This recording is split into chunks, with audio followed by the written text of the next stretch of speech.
ನಮಸ್ಕಾರ ಕಣ್ರೆ ಎಲ್ಲರಿಗೂ. ನನ್ನ ಹೆಸರು ಮಹೇಶ್ ಬಾವಿಯಟ್ಟಿ ಅಂತ. ನಾನು ಇಲ್ಲೇ ಚಾಮರಾಜನಗರದವನು, ಚಾಮರಾಜನಗರ. ನಾನು ಇವತ್ತು ವಿಡಿಯೋ ಮಾಡ್ತಿರೋ ಉದ್ದೇಶ ಏನಪ್ಪ ಅಂದರೆ, ನಾನು ಬೈಕ್ ಟ್ಯಾಕ್ಸಿ ಮಾಡ್ತೀನಿ ಪಾರ್ಟ್ ಟೈಮ್ ಆಗಿ. ರ್ಯಾಪಿಡೋ ಮಾಡ್ತೀನಿ, ಊಬರ್ ಮಾಡ್ತೀನಿ, ಕೆಲವು ಸಂದರ್ಭ ಫೋಟೋರು ಕೂಡ ಮಾಡ್ತೀನಿ. ಆದರೆ ಪಾರ್ಟ್ ಟೈಮ್ ಆಗಿ ಮಾಡ್ತೀನಿ. ಇವತ್ತು ನಾನು ವಿಡಿಯೋ ಬಂದಿರೋ ಉದ್ದೇಶ ಬೈಕ್ ಟ್ಯಾಕ್ಸಿ ಆಲ್ರೆಡಿ ನಮಗೆ ಪರ್ಮಿಷನ್ ಸಿಕ್ಕಿದೆ. 3 ದಿನ ಆಯಿತು. ಹೈಕೋರ್ಟಿಂದ ಪರವಾನಗಿ ಸಿಕ್ಕಿದೆ.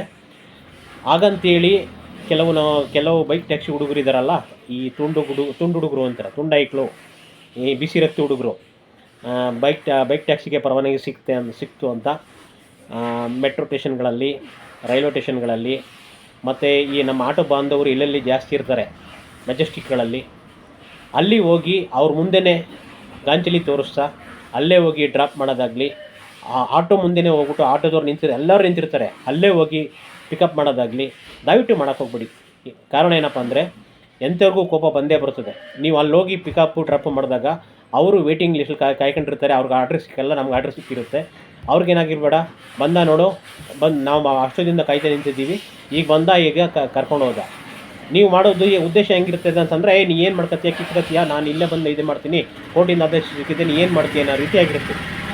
ಅದರಿಂದ ದುಡಿಯೋಣ, ದುಡಿಯೋಣ, ಅವ್ರಿಗೂ ತೊಂದರೆ ಆಗೋದು ಬೇಡ.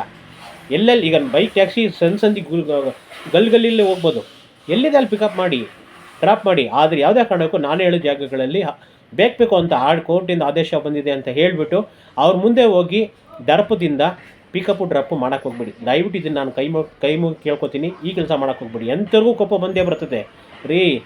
ಹೈಕೋರ್ಟಿಂದ ಬರೀ ಆದೇಶ ಬಂದಿರೋದಷ್ಟೇ, ಸ್ಟೇ ತರ್ಬೋದು, ಸುಪ್ರೀಂ ಕೋರ್ಟ್ ಹೋಗ್ಬೋದು, ಕೊನೆ ಪಕ್ಷ ಎಲ್ಲ ಸೇರ್ಕೊಂಡು ಎಂಟೈರ್ ಕರ್ನಾಟಕ ಬ್ಲಾಕ್ ಮಾಡ್ಬೋದು, ಸ್ಟ್ರೈಕ್ ಮಾಡ್ಬೋದು. ಆದ್ದರಿಂದ ಬರೀ ಇದು ಹೈಕೋರ್ಟ್ ಆದೇಶ ಅಷ್ಟೇ.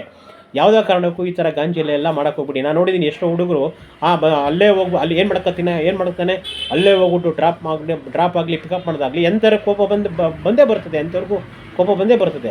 ಅದರಿಂದ ಆ ಕೆಲಸ ಮಾಡೋಕ್ಕೆ ಹೋಗ್ಬಿಡಿ. ಅವರು ದುಡಿಯೋಕ್ಕೆ ಬಂದಿರೋದು, ನಾವು ದುಡಿಯೋಕ್ಕೆ ಬಂದಿರೋದು. ಬೆಂಗಳೂರಲ್ಲಿ ಎಷ್ಟು ದುಡಿದ್ರೂ ಸಾಲಲ್ಲ. ನಾವು ಮಧ್ಯಮ ವರ್ಗದವರು ಎಷ್ಟು ದುಡಿದ್ರೂ ಸಾಲಲ್ಲ. ಅದರಿಂದ ದುಡಿಯೋಣ. ಅವರು ದುಡಿಲಿ, ನಾವು ದುಡಿಯೋಣ. ಎಲ್ಲ ಆಟೋದವರು ಇದು ಇಲ್ಲ ಅಂತಿಲ್ಲ. ಕೆಲ ಆಟೋದವರು ಬೈತಾರೆ, ಕೆಲ ಆಟೋದವರು ಹೊಡೆಯಕ್ಕೂ ಬಂದಿದ್ದಾರೆ. ಆದರೆ ಎಲ್ಲರೂ ಅದೇ ಥರ ಮಾಡಲ್ಲ. ಆದ್ದರಿಂದ ಕಾನೂನಿದೆ, ಕೋರ್ಟ್ ಇದೆ, ಆದೇಶ ಸಿಕ್ಕಿದೆ. ಇವತ್ತು ನಾಳೆ ಚೇಂಜ್ ಆಗ್ಬೋದು, ಹೇಳಕ್ಕೆ ಬರಲ್ಲ. ಆದರೆ ದುಡಿಯೋಕ್ಕೋಸ್ಕರ ಬಂದಿದ್ದೀವಿ. ನಾವು ಬಂದಿರೋ ಜಗಳ ಆಡೋದಕ್ಕೋಸ್ಕರ ಅಲ್ಲ, ದುಡಿಯೋಣ, ದುಡಿಯೋಣ. ಅಲ್ಲ ಕಣ್ರಯ್ಯ, ಇಲ್ಲಿಗೆಲ್ಲಾಗಿ ಬಾಂಗ್ಲಾದೇಶದಿಂದ ಬಂದು ಬೆಂಗಳೂರಲ್ಲಿ ಹೊಟ್ಟೆಪಾಡು ಮಾಡ್ತಿದ್ದಾರೆ. ತಮಿಳ್ನಾಡಿಂದ ಬಂದು ದುಡಿತಾರೆ, ಆಂಧ್ರದಿಂದ ದುಡಿತಾರೆ, ಎಂಟೈರ್ ಇಂಡಿಯಾದಿಂದ ಬಂದು ಬೆಂಗಳೂರಲ್ಲಿ ದುಡಿತಿದ್ದಾರೆ. ನಾವು ಪಕ್ಕ ಕರ್ನಾಟಕದವ್ರು ಕರ್ನಾಟಕದವರು, ನಾವು ದುಡಿಯೋಣ. ಆದರೆ ಬೇರೆಯವರು ತೊಂದರೆ ಕೊಟ್ಟು ನಮ್ಮ ಸಂಸಾರ ಉದ್ಧಾರ ಮಾಡ್ಕೊಳ್ಳಬೇಕಾಗಿಲ್ಲ. ನಾವು ದುಡಿಯೋಣ. ಅವ್ರಿಗೇನು ಬಸ್ ಸಿಗುತ್ತೆ ಅವ್ರ ಪಾಲು, ನಮಗೇನು ಸಿಗುತ್ತೆ ನಮ್ಮ ಪಾಲು. ಹಾಗಂತ ಹೇಳ್ಬಿಟ್ಟು ಬೇಕು ಅಂತ ಕೋರ್ಟಿಂದ ಆದೇಶ ಬಂದಿದೆ ಅಂತೇಳಿ ಅವ್ರು ಇರೋ ಜಾಗಕ್ಕೆ ಹೋಗಿ ಅವ್ರ ಮುಂದೆನೇ ದರ್ಪ ತೋರಿಸೋದು ತಪ್ಪು ಅಂತ ನನ್ನ ಭಾವನೆ.